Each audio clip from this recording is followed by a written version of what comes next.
कल हमने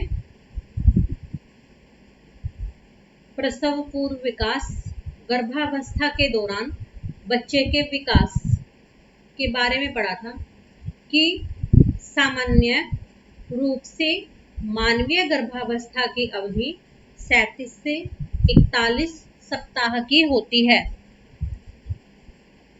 ठीक है।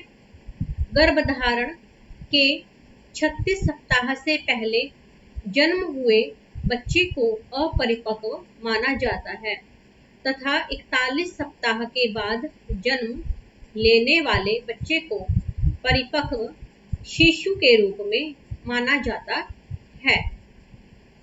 फिर था प्रसव पूर्व विकास। शुक्राणु के साथ मिलन के बाद अंडाणु डिंबावस्था में प्रवेश करता है, जो तीव्र गति से कोशिका विभाजन का समय होता है और लगभग 2 सप्ताह तक चलता है। इसके पश्चात 6 सप्ताह की भ्रूणावस्था आती है, जिसके दौरान भ्रूण का संरचनात्मक विकास होता है। तीसरे महीने की शुरुआत से जन्म तक की अवधि गर्भ की अवधि कहलाती है और इस दौरान मांसपेशियां, तंत्रिका तंत्र आदि अंग बनने शुरू होते हैं। जैसे कि चित्र में डिंबावस्था 0 से 2 सप्ताह। ठीक है। फिर भ्रूणावस्था 3 से 8 सप्ताह और इसमें अंग का विकास होना शुरू होता है। फिर है गर्भावस्था 9 सप्ताह से जन्म तक, जिसमें अन्य विकास होते हैं जैसे संवेदी अनुभव और अधिगम। डिंबावस्था यानी कि जर्मिनल पहली अवस्था होती है। गर्भाधारण के से 2 सप्ताह बाद की अवधि डिंबावस्था कहलाती है। गर्भधारण के 36 घंटे बाद युग्मज तेजी से विभाजित होना प्रारंभ होता है। गर्भधारण के 7 दिन पश्चात कोशिकाओं का गोला गर्भाशय की दीवार पर चिपकना प्रारंभ कर देता है। कितने दिन बाद? गर्भधारण के 7 दिन बाद। यह प्रक्रिया आरोपण कहलाती है। देखिए, धारण के बाद आरोपण हमारी प्रक्रिया होती है। ठीक है।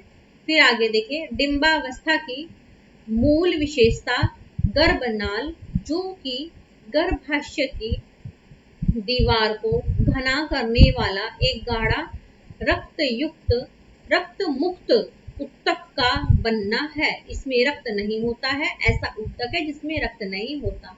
ये 2 कार्य करता है, ऑक्सीजन और पोषक तत्वों को मां के रक्त से भ्रूण तक पहुंचाना, जिससे विकासशील भ्रूण को पोषण देता है। भ्रूण से अपशिष्ट पदार्थों को भी हटाना इसका कार्य है। फिर है दूसरी अवस्था, भ्रूणावस्था। भ्रूणावस्था डिंबावस्था के अंत से गर्भधारण के 2 माह तक रहती है। कोशिकाओं का विकसित होता गोला अब भ्रूण कहलाता है। इस अवस्था में सभी प्रमुख अंग बनते हैं और भ्रूण बहुत नाजुक होता है। भ्रूण अवस्था के अंत तक भ्रूण केवल 1 इंच लंबा होता है। फिर तीसरी अवस्था है गर्भावस्था की फोटल।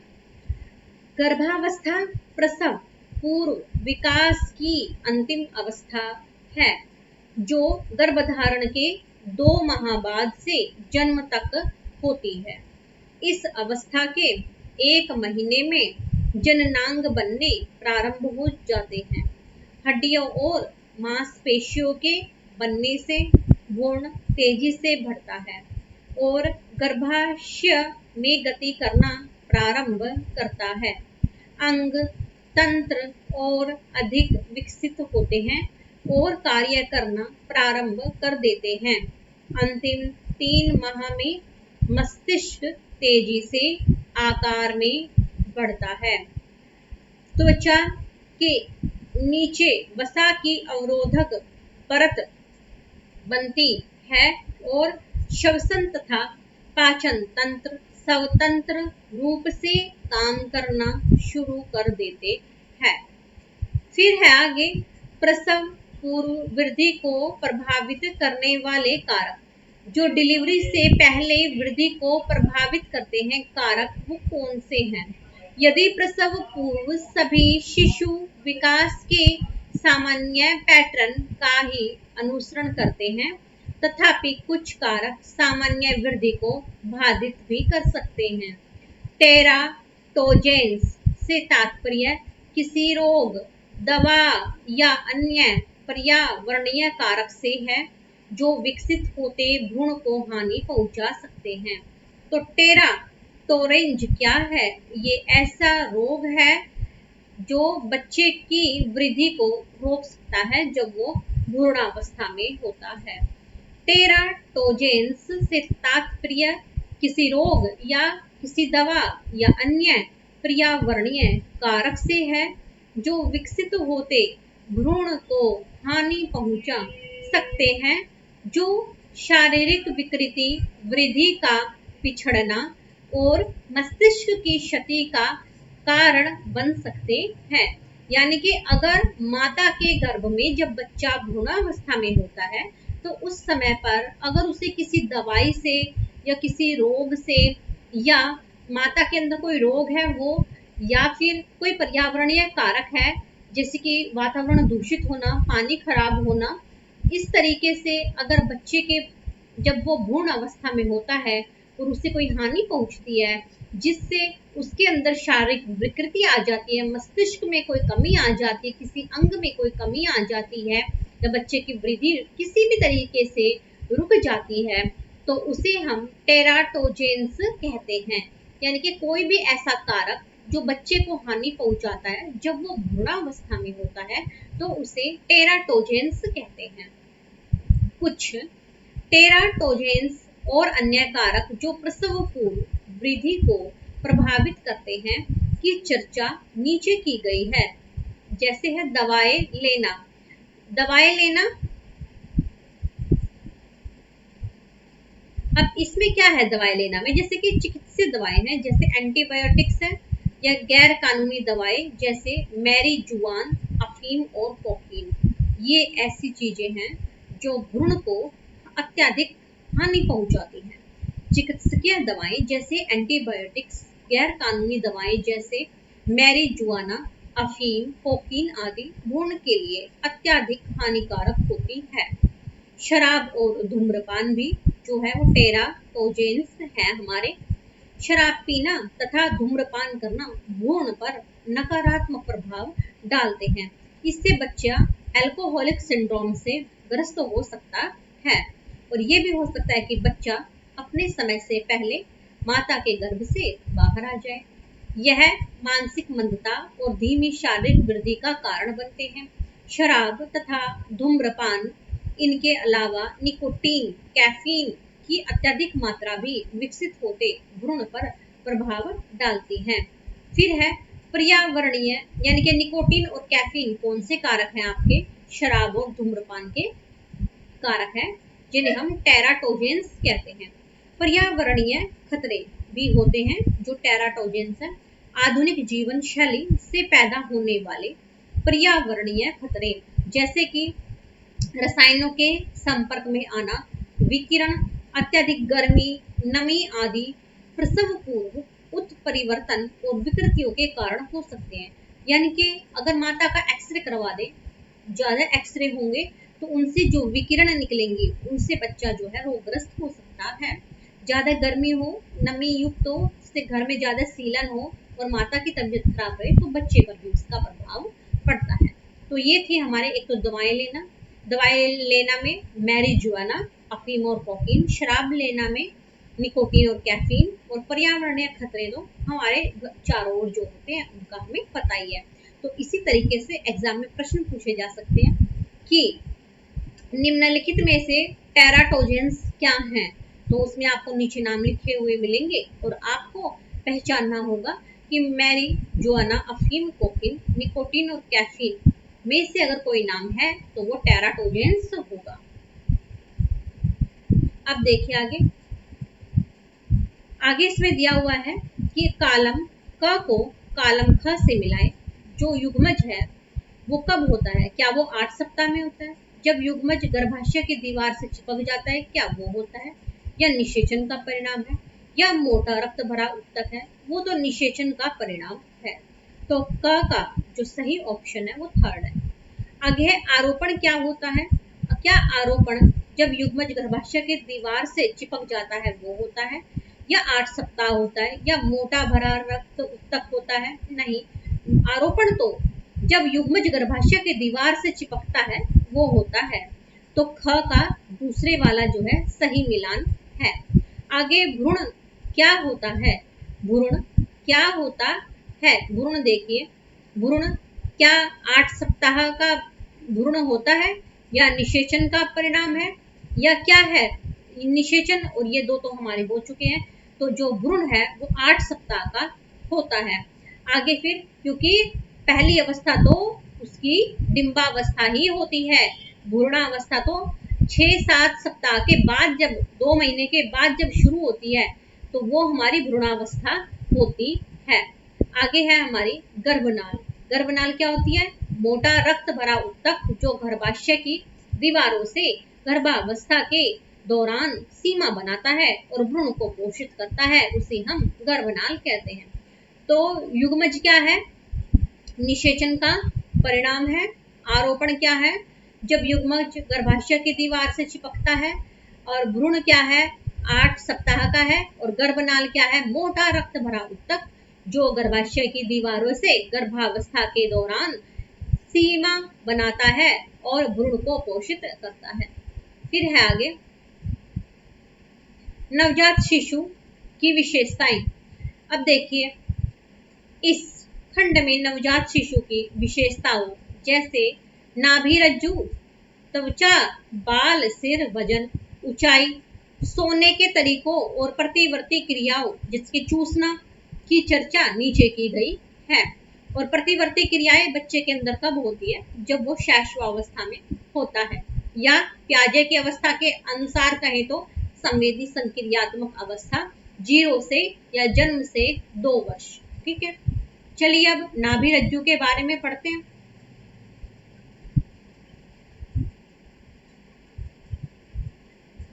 नवजात शिशु की नाभि रज्जु नीलापन लिए सफेद रंग की होती है। जो नाभि रज्जु होती है एक नवजात बच्चे की, वो किस रंग की होती है? वो नीलेपन की होती है और सफेद रंग लिए होती है। जन्म होते ही नाभि रज्जु सामान्यतः काट दी जाती है, यानी कि जो नाल होती है बच्चे की उसे नाभि रज्जु कहते हैं और उसे काट दिया जाता है। केवल 1-2 इंच की डूंड या स्टब छोड़ दी जाती है और फिर वो बाद में अपने आप झड़ जाती है। यह धीरे धीरे सूखकर मुरझा जाती है और गहरे रंग की हो जाती है और अपने आप 3 सप्ताह में झड़ जाती है। यानी कि ये कितने सप्ताह में झड़ती है? ये 3 सप्ताह में, 3 सप्ताह में अपने आप झड़ जाती है। यह धीरे धीरे मुरझाकर, सूख कर मुरझा जाती है, गहरे रंग की हो जाती है और अपने आप 3 सप्ताह में क्या होती है? ये मुरझा जाती है।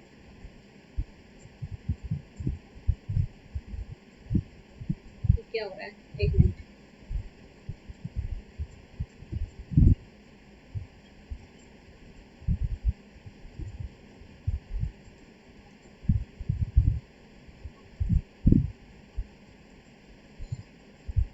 क्या हो गए?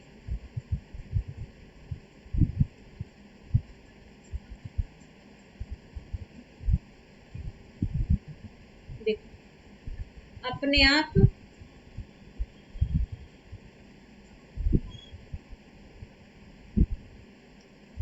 3 सप्ताह में मुरझा जाती है। फिर है आगे त्वचा।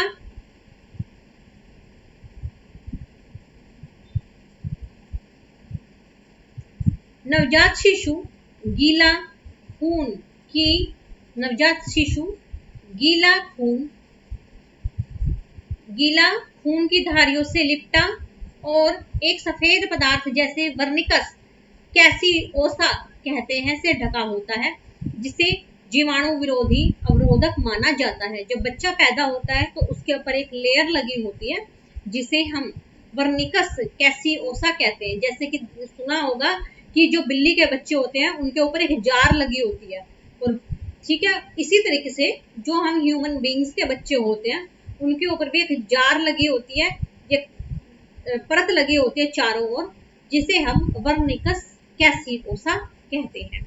ठीक है, ताकि बच्चे के शरीर में जो है कोई भी अवरोधक ना जा सके, बीमारी ना हो सके बच्चे को।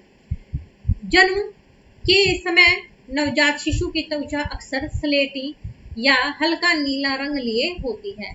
जन्म के समय जो बच्चे की जो त्वचा है वो स्लेटी रंग की या हल्के नीले रंग की होती है। ठीक है,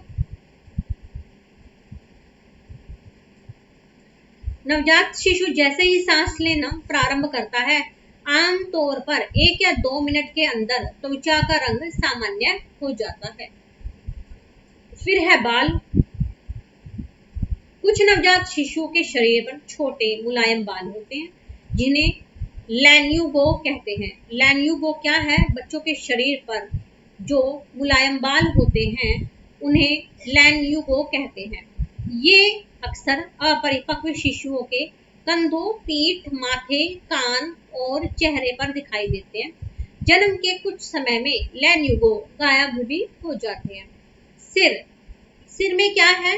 एक नवजात का सिर उसके शरीर के अनुपात में बड़ा होता है तथा उसकी खोपड़ी चेहरे के अनुपात में भी बड़ी होती है। ऐसा क्यों होता है? क्योंकि बच्चे का विकास माता के गर्भ में सिफिलोपोडल प्रोसेस में होता है, यानी कि सिर से पैर की ओर पहले सिर बनता है, फिर नीचे के अंग बनने शुरू होते हैं। इसीलिए जो बच्चा होता है नवजात, उसका सिर, उसकी खोपड़ी बड़ी होती है बजाय उसके नीचे के शरीर के। ऐसा हमें दिखता है। ठीक है, आगे देखते हैं। भार और वजन। पूरे समय में पैदा हुए नवजात का औसत वजन कितना होता है? वो 2.5 से 3.5 किलोग्राम का होता है। ऊंचाई या लंबाई क्या होती है? बच्चे की लंबाई उसके वजन की अपेक्षा काफी धीमी गति से बदलती है। जन्म के समय बच्चे की लंबाई कुछ भी हो, प्रति माह वह 2 सेंटीमीटर बढ़ती है या पहले 3 महीनों में 5 सेंटीमीटर बढ़ जाती है। तो बच्चे की जो हाइट है वो प्रथम जो माह है उसमें कम ही होती है, उसके वजन के अनुसार हर माह में उसकी हाइट जो 2 सेंटीमीटर होती है और पहले 3 माह में वो 5 सेंटीमीटर तक बढ़ जाती है। अधिकतर नवजात शिशु, यानी कि सोने के तरीके क्या होते हैं?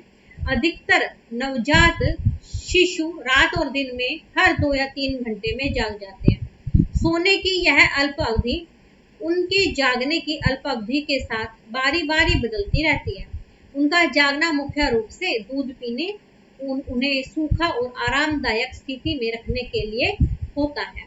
तो जो बच्चे हैं वो बहुत जल्दी जल्दी उठते हैं, बस जल्दी जल्दी सोते हैं। ठीक है, 2 या 3 घंटे में जाग जाते हैं, फिर दूध पीते हैं, फिर सो जाते हैं। तो ये बच्चों के अंदर चलता है। फिर है प्रतिवर्ती क्रियाएं बच्चों के अंदर।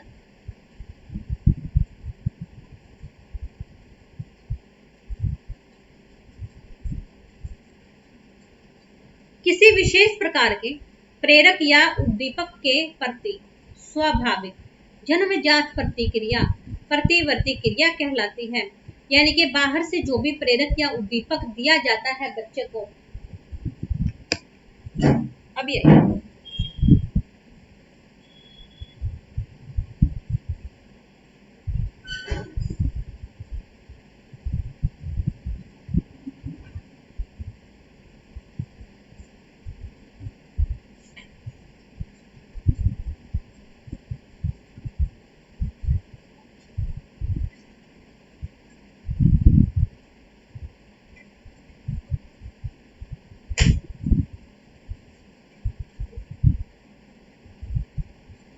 तो प्रतिवर्ती क्रियाएं क्या है? किसी विशेष प्रकार के प्रेरक या उद्दीपक के प्रति स्वाभाविक जन्मजात प्रतिक्रिया प्रतिवर्ती क्रिया कहलाती है। ये नवजात के व्यवहार के व्यवस्थित नमूने या तरीके होते हैं। छोटे बच्चे प्रकाश के साथ सीधे संपर्क में आने पर अपनी आंखें जल्दी जल्दी खोलते और बंद करते हैं। होठों से छुआई जाने वाली वस्तु को वो चूसने लगते हैं। उनके हाथों में कोई चीज रखी जाती है तो वे उसे पकड़ लेते हैं। ये सभी ऐसी प्रतिवर्ती क्रियाएं हैं जिनके साथ बच्चे जन्म लेते हैं और नीचे दी गई तालिका में नवजात के मुख्य प्रतिवर्तों को दर्शाया गया है। तो देखिए, जो भी बच्चा पैदा होता है बाहर से जो उसे प्रेरक या उद्दीपक दिया जाता है उसकी तरफ वो अपने आप क्रिया करने लग जाता है, जिसे हम प्रतिवर्ती क्रियाएं कहते हैं, जिसे चूसना या पकड़ना इत्यादि। अब नीचे नवजात शिशुओं की कुछ प्रतिवर्ती क्रियाएं दी गई हैं, अभी नहीं करते हैं। सबसे पहले है हमारी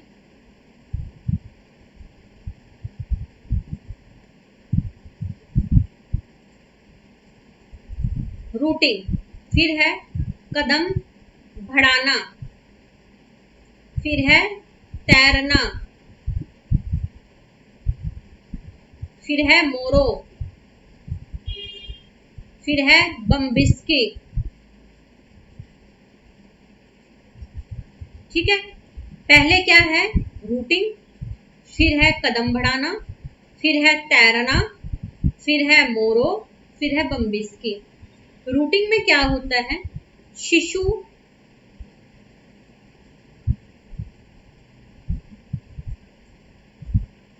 अपने गाल को छूने वाली चीजों की तरफ अपना सिर घुमाता है। अगर आप बच्चे का गाल जो है वो करोगे, पकड़ोगे, हाथ लगाओगे तो वो अपना सिर आपकी तरफ घुमाएगा। कदम बढ़ाना में शिशु अपनी टांगे हिलाता है और फर्श से छूता है, पैरों से सीधा पकड़ा जाए। ठीक है, आगे है तैरना। यदि किसी पानी से भरी जगह में उसे मुंह नीचा कर लिटाया जाए तो वह तैरने जैसी क्रिया यानी पैरों से पैडल चलाना या पानी को किक करने जैसी क्रिया करता है।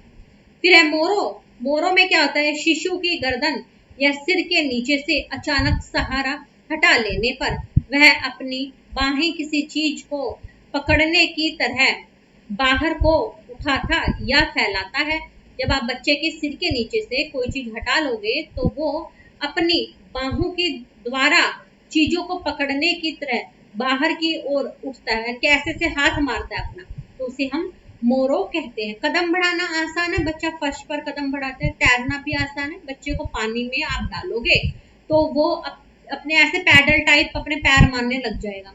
रूटिंग में क्या होता है, आप बच्चे के गाल पर हाथ लगाओगे तो जहां से लगाओगे ना वो वहीं की तरफ देखेगा। मोरो में शिशु की गर्दन या सिर के नीचे से जब आप कोई सहारा हटा दोगे तो वो अपनी बाहें से चीजों को पकड़ने के लिए अपने हाथों को फैलाता है। ठीक है, तो उसे हम मोरो कहते हैं। फिर है बम्बिस्की। अपने पैर के बाहरी हिस्से पर कुछ मारने या टकराने पर अपने पैरों को हिलाता है। अब आप जब बच्चे के पैरों को छेड़ोगे तो आप देखना वो अपने पैरों को मारने लग जाएगा, तो उसे हम क्या कहेंगे, बम्बिस्की कहेंगे। ठीक है, जो बच्चा होता है अगर आप उसके पैरों को हिलाओगे या मारोगे तो उसे या उसके कुछ भी गुदगुदी करोगे तो अपने पैरों को हिलाएगा, एकदम मारेगा। ठीक है, उसे हम बम्बिस्की कहेंगे। रूटिंग में आप उसके गालों को छेड़ोगे तो वहीं की तरफ देखेगा वो। ठीक है, तैरना में वो पैडल की तरह मारेगा। कदम बढ़ाना में वो अपना पैर जमीन पर रखेगा और उसे छूने की कोशिश करेगा। मोरों में बच्चा क्या करेगा, अगर आप उसकी गर्दन या सिर के नीचे के सहारे को हटा दोगे तो वो उसे पकड़ने के लिए जो है चीजों को पकड़ने के लिए उठेगा, अपना हाथ चलाएगा। बम्बिस्की होता है अपने पैर के बाहरी हिस्से में अगर आप बच्चे को यानी कि बच्चे के पैर को अगर आप छेड़ोगे तो वो अपने पैरों को हिलाना शुरू कर देगा। तो ये हमारी 5 थी, रूटिंग, कदम बढ़ाना, तैरना, मोरो और बम्बिस्की। ठीक है, अब फिर है हमारी स्टार्टल। स्टार्टल फिर है पलके झपकाना, फिर है चूसना, सकिंग, और फिर है पामर ग्रेसअप। चलिए, अब स्टार्टल क्या होता है, किसी अचानक आवाज की प्रतिक्रिया में वह अपनी बाहें खोलता है पीठ मोड़ता है या उंगलियां फैलाता है। जब बच्चे को कोई भी आवाज सुनाई देती है तो वो उसकी तरफ जो अपने शरीर से प्रक्रिया करता है उसे हम स्टार्टल कहते हैं। पलकें झपकाना यानी कि आंख पर जब सीधा प्रकाश बच्चे के पड़ता है तो आंखें झपकाता है या बंद करता है। चूसना में होठों पर छुआई गई वस्तु को चूसना, जैसे बच्चे मुंह में अपने निप्पल को चूसते रहते हैं, ठीक है। और आगे है पामर ग्रेसप, जब कोई वस्तु शिशु के हाथ में रखी जाए तो वह अपनी अंगुलियों को बंद करता है और उसे पकड़ने की कोशिश करता है, तो उसे हम क्या कहते हैं, पामर ग्रेसप कहते हैं, ठीक है। स्टार्टल में क्या होता है, किसी अचानक आवाज की प्रतिक्रिया में वह अपनी बाहें खोलता है, पीठ मोड़ता है तथा उंगलियां फैलाता है। पलके झपकाना है, पता है, यह आंखों को बंद करेगा जब प्रकाश उसकी आंखों पर पड़ेगा। चूसना में क्या करेगा, वो चीजों को जो उसके होठों को छुआई जाएंगी उनको चूसना शुरू कर देगा। और पामर ग्रेसप में क्या होगा, जब बच्चे को कोई चीज उसके हाथ में रखी जाती है तो वो अपनी उंगलियों को बंद करता है और उसे पकड़ता है, ठीक है। तो ये हमारे 1 2 3 4 यहाँ पर टाइप किए और 5 यहाँ पर, टोटल 9 टाइप के बच्चे के अंदर प्रतिवर्ती क्रियाएं होती हैं। तो आज की वीडियो हमारी यहीं तक थी, बाकी हम कल करेंगे, ठीक है। कल हम इसके क्वेश्चन आंसर करेंगे।